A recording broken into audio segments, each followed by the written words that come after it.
យើងជ្រើសរើសដានឺម៉ាកជាជាងសហរដ្ឋអាមេរិកសម្ដីរបស់នាយករដ្ឋមន្ត្រីកោះ Greenland នាយករដ្ឋមន្ត្រីនៃកោះ Greenland លោក Mutebi Ekede បានបញ្ជាក់យ៉ាងច្បាស់នៅជំហរនយោបាយរបស់ខ្លួនដោយសង្កត់ធ្ងន់ថាកោះ Greenland នៅតែបន្តរក្សាទំនាក់ទំនងជិតស្និទ្ធនិងជ្រើសរើសភាពជាដៃគូជាមួយប្រទេសដាណឺម៉ាកជាជាងការងាកទៅរកការគ្រប់គ្រងឬឥទ្ធិពលផ្ទាល់ពីសហរដ្ឋអាមេរិកការលើកឡើងនេះកើតឡើងក្នុងកំឡុងពេលដែលមានការកើនឡើងនៃការចាប់អារម្មណ៍ផ្នែកភូមិសាស្ត្រនយោបាយលើតំបន់អាក់ទិកជាពិសេសបន្ទាប់ពីមានការបង្ហាញចំណាប់អារម្មណ៍ជាថ្មីពីសំណាក់រដ្ឋបាលលោក Donald Trump ក្នុងការចង់ទិញឬបង្កើនឥទ្ធិពលយោធានិងសេដ្ឋកិច្ចលើកោះនេះ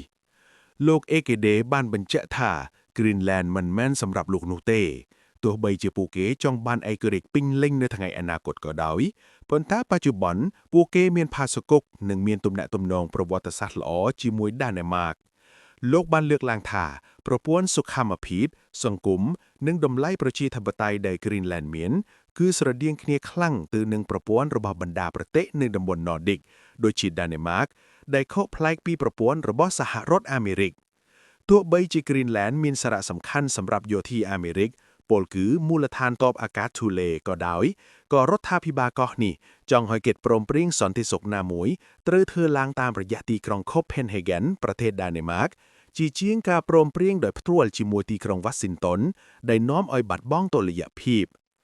រីឯមូលហេតុដែលនាំឲ្យអាមេរិកចង់បាន Greenland ដោយសារតែកោះនេះមានរ៉ែកម្រ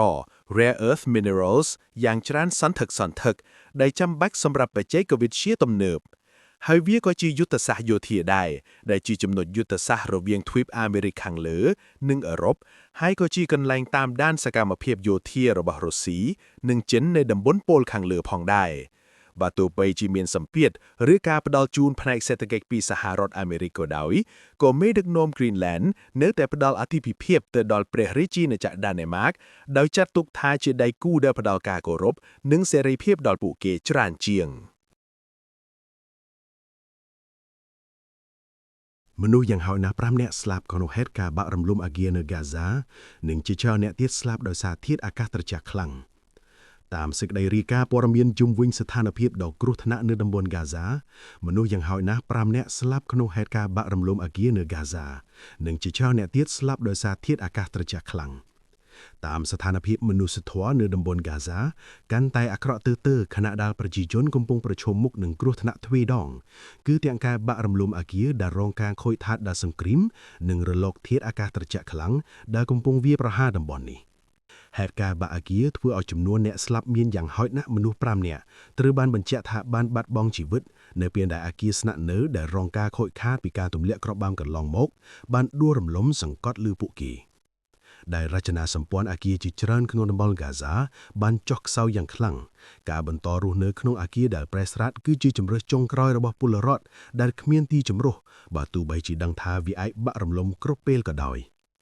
ក្រៅពីការបាក់អគាររបាយការណ៍បានបង្ហាញថាមានមនុស្សជាច្រើនអ្នកទៀតក្នុងនោះមានទាំងកុមារនិងមនុស្សចាស់បានស្លាប់ដោយសារការថយចុះកម្ដៅក្នុងរាងកាយខ្លាំង hypothermia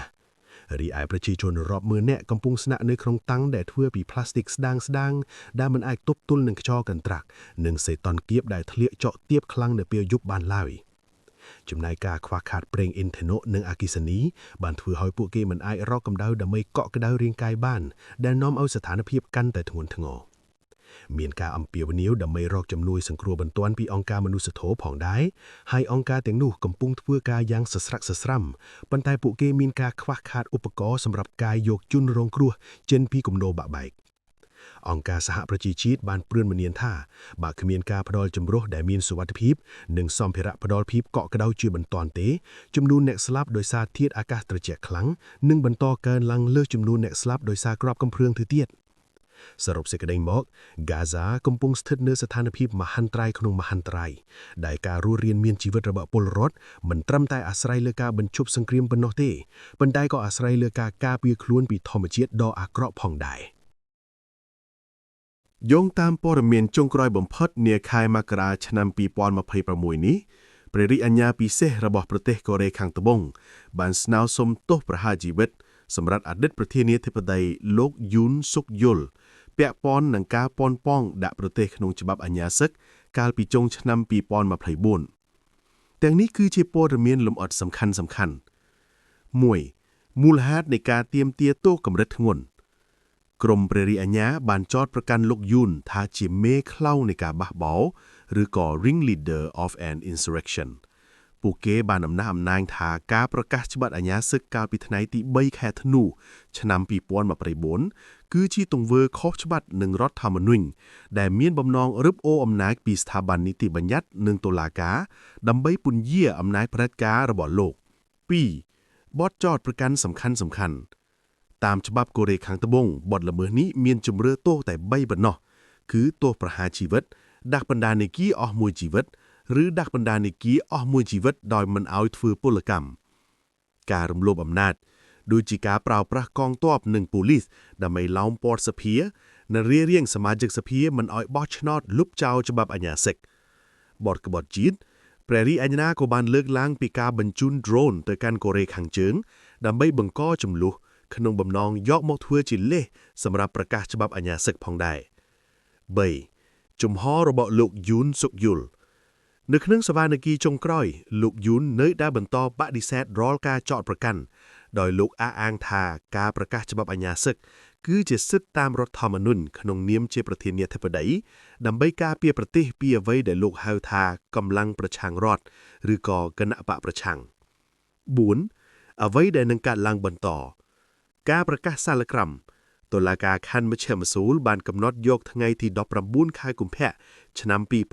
2026ដើម្បីប្រកាសសាលក្រមសម្រេចលើសំណុំរឿងនេះការអនុវត្តទោសបើទោះបីជាតុលាការកាត់ទោសប្រហារជីវិតក៏ដោយក៏វាទំនងជានឹងមិនត្រូវបានអនុវត្តភ្លាមនោះទេព្រោះប្រទេសកូរ៉េខាងត្បូងមិនដែលបានអនុវត្តទោសប្រហារជីវិតចាប់ពីឆ្នាំ1997មកមានន័យថាជាប្រទេសដែលផ្អាកការប្រហារជីវិតជាក់ស្ដែង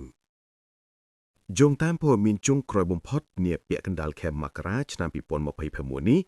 ស្ថានភាពនៅប្រទេសអ៊ីរ៉ង់បានធ្លាក់ក្នុងភាពចលាចលយ៉ាងធ្ងន់ធ្ងរដោយមានរបាយការណ៍អំពីចំនួនអ្នកស្លាប់កើនឡើងយ៉ាងគំហុកនិងការព្រមានជាបន្តបន្ទាប់ពីសំណាក់ប្រធានាធិបតីអាមេរិកលោក Donald Trump នេះគឺជាសេចក្តីសង្ខេបនៃស្ថានភាពបច្ចុប្បន្នក្រុមសកម្មជនសិទ្ធិមនុស្សនិងទីភ្នាក់ងារសារព័ត៌មានអន្តរជាតិដូចជា AP និង PBS បានរាយការណ៍ថាចំនួនអ្នកស្លាប់នៅក្នុងបាតុកម្មទូទាំងប្រទេសអ៊ីរ៉ង់បានកើនឡើងដល់លើសពី 2,000 នាក់គិតត្រឹមថ្ងៃទី13ខែមករាឆ្នាំ2026បាតុកម្មនេះបានចាប់ផ្ដើមតាំងពីចុងខែធ្នូឆ្នាំ2025ដោយសារបញ្ហាសេដ្ឋកិច្ចនិងអតិផរណាប៉ុន្តែបានរីករាលដាលទៅជាការទាមទារផ្លាស់ប្តូររបបដឹកនាំសាសនាកងកម្លាំងសន្តិសុខអ៊ីរ៉ង់ត្រូវបានចោទប្រកាន់ថាបានប្រើប្រាស់គ្រាប់កាំភ្លើងពិតដើម្បីបង្ក្រាបក្រុមបាតុករមនុស្សជាង16,000នាក់ត្រូវបានរាយការណ៍ថាត្រូវបានចាប់ខ្លួនខណៈដែលមានការកាត់ផ្តាច់ប្រព័ន្ធអ៊ីនធឺណិតនៅទូទាំងប្រទេសប្រធានាធិបតីអាមេរិកលោក Donald Trump បានបង្ហាញជំហររឹងមាំនិងគាំទ្រយ៉ាងខ្លាំងដល់ក្រុមបាតុករលោក Trump បានបង្ហោះលើបណ្ដាញសង្គម Truth Social និងថ្លែងខំសុនត្រកថានៅទីក្រុង Detroit ថា Help is on its way ដែលមានន័យជាភាសាខ្មែរថាជំនួយកំពុងតែមកដល់ហើយដោយលោកបានហៅក្រុមបាតុករថាជាអ្នកស្នេហាជាតិអ៊ីរ៉ង់ហើយលោកបានប្រកាសលុបចោលរាល់ការជួបពិភាក្សាជាមួយមន្ត្រីអ៊ីរ៉ង់ទាំងអស់រហូតទាល់តែការសម្លាប់ក្រុមបាតុករត្រូវបានបញ្ឈប់រដ្ឋបាលលោក Trump ក៏កំពុងពិចារណាលើជំរឿនយោធាផងដែរប្រសិនបើការបង្ក្រាបនៅតែបន្តខណៈដែលអ៊ីរ៉ង់បានតបវិញថា